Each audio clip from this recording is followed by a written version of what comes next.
Alright guys, let's start. Alright, so I already transferred this script here.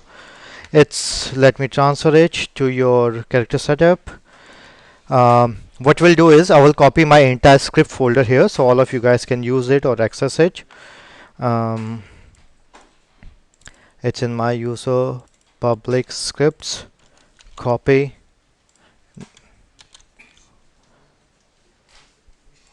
Alright, so it have all these multiple scripts I have. We're gonna use it for. It's already placed to your share folder. Alright. The script what we're gonna use is this combine curve, and that's its icon I created in Photoshop. You can create your own if you want to.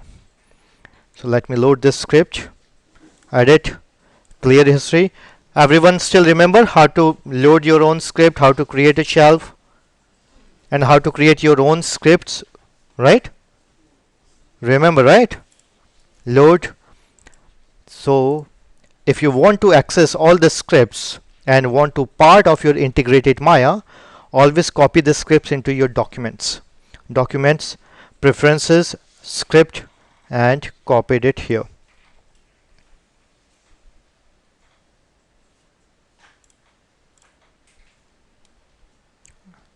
Combine curve, copy, paste it. Alright.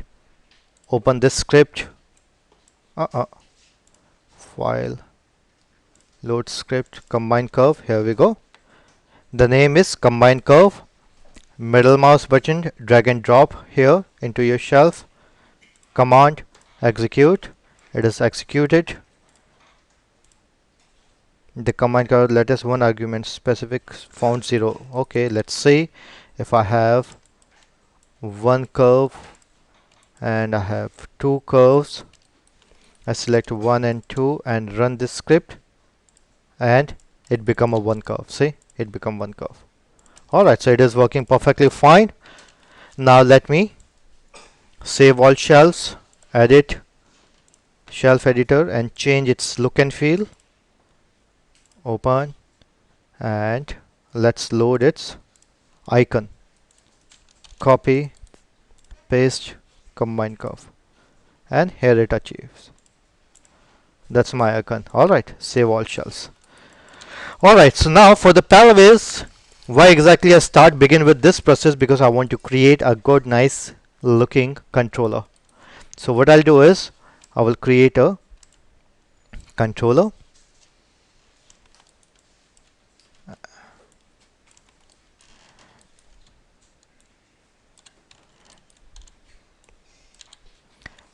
and this arrow, where is it? Here it is.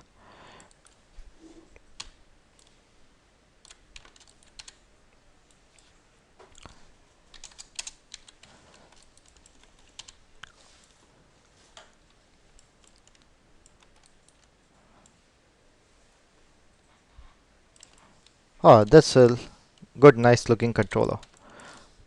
Okay, yeah, this look good. Alright, select controller 1, center pivot, face, delete. Select 1, 2, run this script. As you can see, there are 2.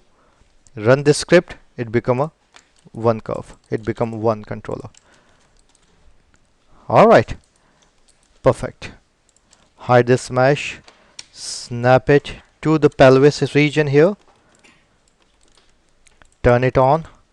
Now as you can see, this controller and this controller, they are overlapping to each other.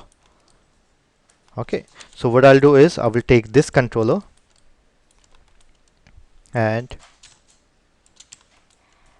change a bit of its shape, make it slight curvy like this, so it can be easily selectable.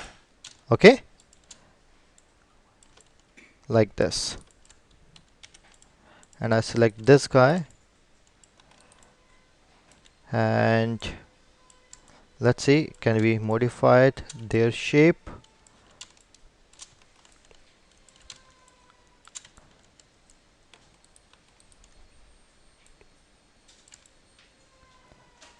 Yeah, this is nice. Alright, so it can be No, it actually looks ugly. Let it be like this. Yep. All right. So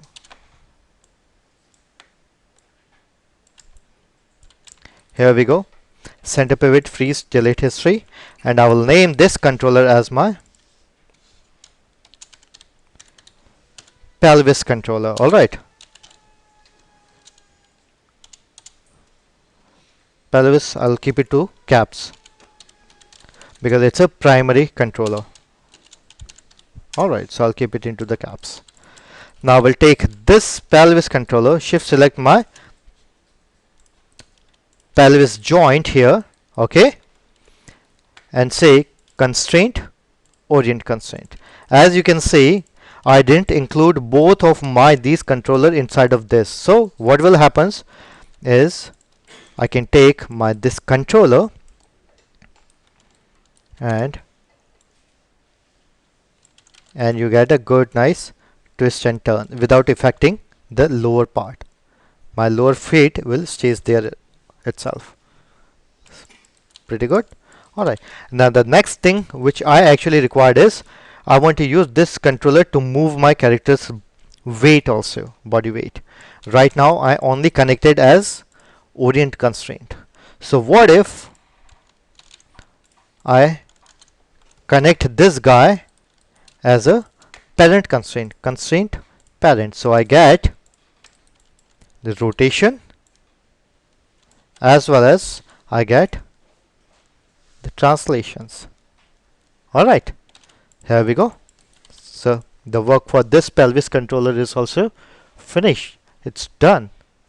Alright, we actually finished up the complete character setup, base setup, all the separate functions, all the separate parts. My legs are done, my pelvis is done, my spine is done, as you can see, my hands are done, my neck is done, my jaw is done. So we already finished the complete character setup. Fingers, we still didn't include the fingers, but you guys know how to create the fingers, right? So we don't want to waste the time to show it here. You guys already practiced it. You show it to me. I want you guys to include your finger roll, finger spread, thumb roll, all that included to your this controller. Alright, can I expect you guys, you can do it yourself, this one, right? Alright, so include those also. Now all what we need to do is we need to combine all these separate functions and into the one character setup. We need to combine it. Alright, so now let's begin with. First thing what we need to do here is, this is my lower body controller. My entire weight of the character is always stays here. Wherever you have to pose, move your character, you always use your pelvis. That's the complete weight. Our human body weight lies here. So we need to cover the complete process of hierarchy, and it should be ending up to your pelvis region. Everything should be ending up to the pelvis region. Our entire body character setup, it's like a one tree, one trunk. Alright, so all the way till the pelvis, it's a one trunk. After that, it have a one branch. All the way to the chest, it will break into three different branches. One hand, another hand, and the neck region. So it will again reshift it to the another branch. So now let's start connecting. So we will start connecting all the way from the top. What we'll do here is,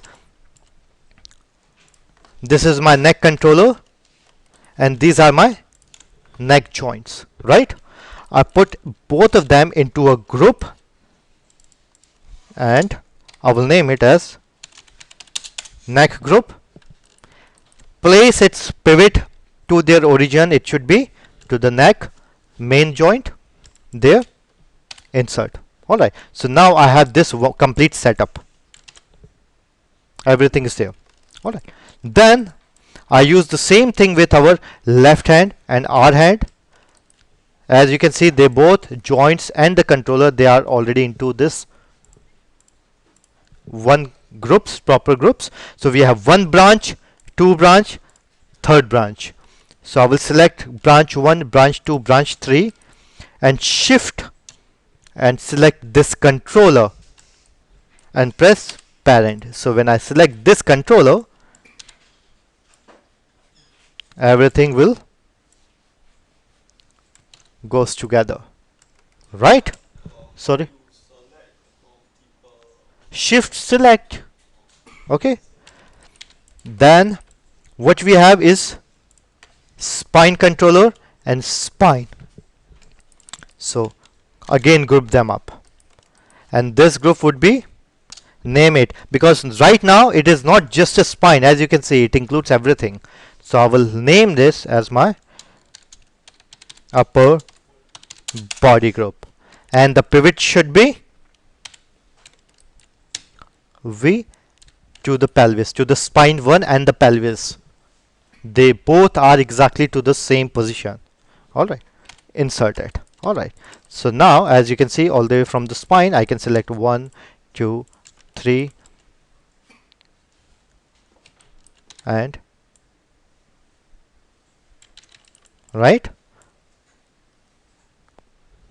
it's working perfect, no issues. Now what I can do is I select my upper group. Now there is something tricky that you should try to understand it, the logic what I'm going to show you. What if I put my entire upper body group and put it inside of my pelvis controller? What will happens? Nothing will happens. You can get exactly the same behavior, but I don't get the flexibility of my spine because it becomes into the one group. So if I take this entire group, put it inside of my pelvis, press P, this group, and put it inside of my pelvis controller. So I can select my pelvis controller, I get everything fine. But what if I want to do, without affecting my upper body, I want to do this body weight? That is the function of pelvis. You can shift your body weight. It's the most important part when you do the walk cycle. So you can shift your body weight. This body weight don't affect your upper body. It's not affecting your spine. It affects only for your hip area. So you get the more movement. Is it possible? Now it is not possible. Why? Because if I select my pelvis controller, when I rotate, the entire body is actually rotating, which looks very awkward. It looks very wrong. So we cannot do that. So besides of a parenting, what else we can do to combine? We can use constraints, right? Simple. So I will take out my this upper body. All right, again they are separate. My pelvis is separate, my upper body is separate. What I want is my upper body should be included when I move my body weight. So my upper body will follow. It should supposed to follow together, but when I do my rotation, it don't affect my upper body. So what I can do, I can simply do the point constraint. So it will affect the translation, but it don't affect your rotations. Simple solution, right? So now I select my pelvis, shift select my upper body constraint, and I did the point constraint. So now I can do the behavior movement, but when I do my rotation, it is independent, right? So we achieve our solution.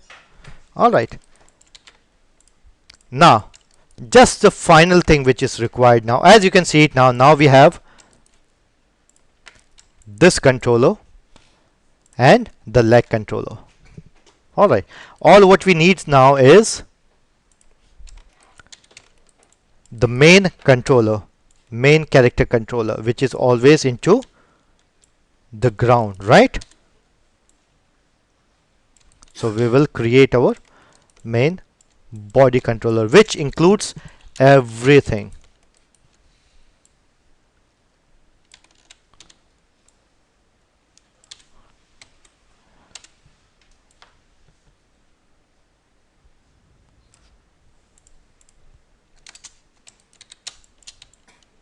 Here we go, and that's my main character controller. All right, center pivot, freeze, delete history, character controller. And this character controller, you can make it more fancy. What you can do is go to create text, open this text, and into the curve function name it. What is the name of your character? I name it as Pokey. So Pokey, and I hit create. So that's my Pokey, as you can see it here.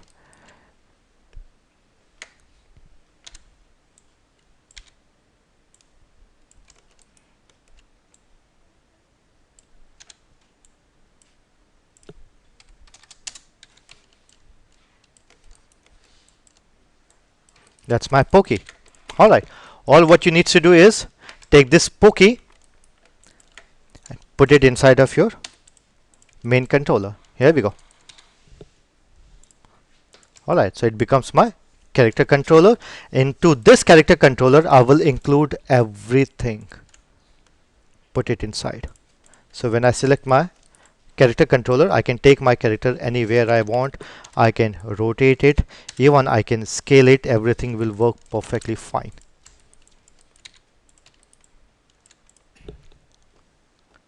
And we finish with our character setup, but just a character setup. Now remember, when we do the character setup, the most important thing is, biggest important thing, never include your mesh inside of your character controllers, into any of the controllers. The mesh will never supposed to be included into any controllers. I repeat, mesh never supposed to be included. If we include our character mesh into the controllers, means what we are doing, we are trying to achieve the behavior by parenting, but we don't get the animation deformation, mesh deformation, by using parenting. We achieve it with skinning. So the next process, we're going to start with skinning. So the mesh is always separate, but it will connect it by using a skin weights. Alright, that's why mesh group always needs to be separate. Alright, so when you scale the joint, you are actually scaling a mesh. You are scaling the skinning, so the mesh will automatically behave and go along with it. Okay? Alright, so let's pause till this stage. We finished our complete setup, the rough setup. Now all what we need to do is, we have to combine with our mesh by using skin weights.